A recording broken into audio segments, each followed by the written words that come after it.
Kita lanjutkan untuk topik selanjutnya, yaitu yang kedua, persyaratan perencanaan lentur balok berdasarkan SNI 2847 tahun 2019. Nah, di sini ketentuan-ketentuan perencanaan lentur balok berdasarkan SNI 2847 2019, ini yang terbaru ya. Secara umum, ketentuan perencanaan elemen balok diatur dalam SNI tersebut pada pasal 9 halaman 178. Jadi memang disyaratkan teman-teman membaca ya SNI yang terbaru ini karena akan menjadi acuan ke depannya untuk semua pembelajaran di weton 1. Nah, pada bab ini hanya akan dibahas mengenai pasal-pasal yang terkait perencanaan lentur balok ya. Adapun poin-poin penting yang perlu diperhatikan terkait perencanaan lentur balok ataupun persyaratan-persyaratan lainnya adalah sebagai berikut ya. Yang pertama ya, ketentuan umum. Ya, ketentuan umum ini terdapat dalam SNI ini pada pasal 9.2 di mana dijelaskan dalam bagian ini terkait material ya, kemudian sambungan ke komponen lainnya, kemudian stabilitas dan konstruksi untuk balok T. Ya, nanti kita akan juga pelajari mengenai balok T atau balok L. Namun, di bab ini hanya akan dijelaskan terkait ketentuan material. Ketentuan material pada SNI ini lebih detail dijelaskan pada pasal 9.2.1, di mana disebutkan bahwa yang pertama adalah properties desain beton harus dipilih sesuai dengan pasal 19. Kemudian properties desain tulangan baja harus dipilih sesuai pasal 20.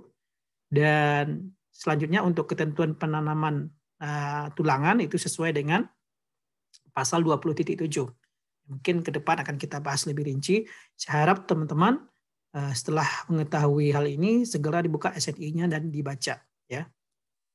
Kemudian yang kedua mengenai batas desain ya. Ketentuan batas desain terdapat dalam SNI pasal 9.3. Ada beberapa poin penting ya yang harus kita perhatikan terkait desain lentur balok ya. Antara lain yang pertama, tinggi balok minimum ya. Di sini tinggi balok minimum diatur pada pasal 9.3.1. Pembatasan ini bertujuan guna menjamin lendutan yang terjadi pada balok masih dalam batas minimum atau yang diizinkan. Itu tujuannya tinggi balok minimum.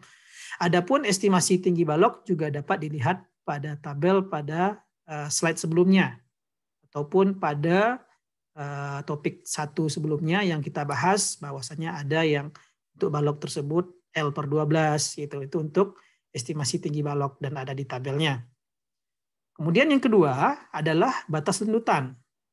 Ya, balok yang direncanakan selain diatur untuk memiliki tinggi minimum juga perlu diatur untuk memiliki lendutan izin. Ya, tentunya yang maksimum, ya nggak boleh lebih yang bisa terjadi pada saat memikul beban. Nah, ini dijelaskan pada pasal 24.2. Kemudian yang ketiga adalah batas regangan. Ya, regangan ini yang sangat penting ya, karena regangan ini adalah efek dari adanya tegangan yang terjadi. Ya, untuk lebih jelasnya di sini dijelaskan pada tulangan tarik balok untuk balok non prategang, ya, nilai dari P ultimate atau aksial adalah sebesar 0,1 FC prime dikali AG. Ya, FC prime itu mutu beton, A itu adalah luas gross ya. Maka batas regangan yang terjadi pada tulangan tarik sekurang-kurangnya adalah epsilon T ya, di logo dikasih notasi ya dengan epsilon T adalah sebesar 0,004. Ya, nanti akan kita jelaskan apa yang penyebabnya kenapa kok epsilon T-nya sekurang-kurangnya 0,04 ya. Teman-teman mohon disimpan dulu dalam memorinya mengenai regangan yang harus dicapai ya, sekurang-kurangnya adalah 0,004. Hal ini sesuai dengan ketentuan SNI pada pasal 9.3.3.1 ya. Hal ini berarti dalam perencanaan lentur balok, elemen balok diizinkan dalam kondisi transisi dan terkontrol tarik ya atau dominan tarik. Nah, jadi kalau dominan tarik itu yaitu berada di atas regangan yang terjadi pada serat tariknya adalah 0,004 ya. Namun dengan catatan meski dalam kondisi transisi batas regangan harus 0,004. Nanti kita akan bahas lebih lanjut.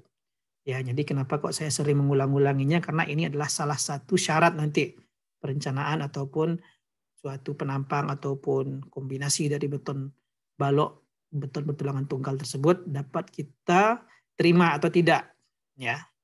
Karena nanti berpengaruh terhadap kegagalan struktur. Kemudian yang ke D adalah kuat perlu atau MU, ya. Jadi kekuatan perlu dari perencanaan struktur balok, ya, berdasarkan pasal 182, dalam hal ini momen yang digunakan harus dihitung berdasarkan kombinasi pembebanan, ya, kombinasi pembebanan. Jadi pada tabel 5.3.1 itu juga dijelaskan terkait hal tersebut, ya. Sedangkan prosedur analisa perlu memperhatikan pasal 6-nya, ya. Ini ada lengkap dengan halamannya juga, bisa dibaca nanti. Kemudian terkait momen terfaktor atau momen ultimate yang digunakan dalam proses desain, itu pada pasal 9.4.2.1 mengisyaratkan bahwa nilai momen ultimate diperkenankan dihitung di muka tumpuan, ya. Jadi tidak pas di tumpuannya itu.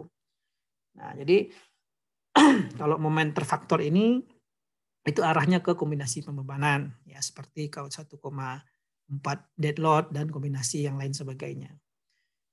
Inilah yang keempat yang perlu kita perhatikan. Yang kelima adalah kuat rencana atau momen nominal, ya. Jadi kuat momen rencana ini untuk perencanaan struktur balok terdapat pada pasal 9.5.2, ya. Kemudian yang keenam adalah batasan tulangan lentur.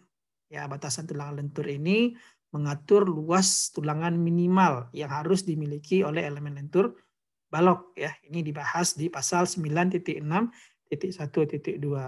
Jadi tulangan minimal ini tetap harus kita pasang, ya. Karena nanti ada suatu balok yang mengalami momen yang sangat kecil, di sini pun tidak boleh tanpa tulangan, ya. Harus dengan menggunakan persyaratan tulangan nominal yang minimal di sini, ya. Nah, di sini ada 6 batasan-batasan yang dipersyaratkan oleh SNI kita yang terbaru, ya, SNI 2847 tahun 2019, di mana di sini saya harapkan nanti setiap pasal ini teman-teman buka SNI, baca dan coba definisikan.